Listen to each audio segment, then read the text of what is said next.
జగన్ రెడ్డి ఇదిగో చూడు పరుచూరు పౌరుషం. నీ పని నీ పార్టీ పని ఫినిష్. భూస్థాపితం అవుతుంది, అవునా కాదా అని మిమ్మల్ని అడుగుతున్నా.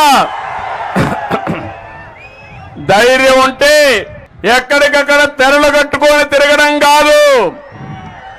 ఈ పరుచూరు మీటింగ్ ఎంత స్వచ్ఛందంగా వచ్చారో ఒకసారి టీవీ ఆన్ చేసి చూడు జగన్ రెడ్డి, నీకే తెలుస్తుంది. ఒకవేళ టీవీ చూడాలంటే భయంగా ఉంటే మా తమ్ముళ్ళు ఇక్కడనే ఉన్నారు, యూట్యూబ్ లింక్ పంపిస్తారు. ఒకసారి చూసుకుంటే రాత్రిలో నీకు నిద్రలు రావు. ఇవే చివరి రోజులు.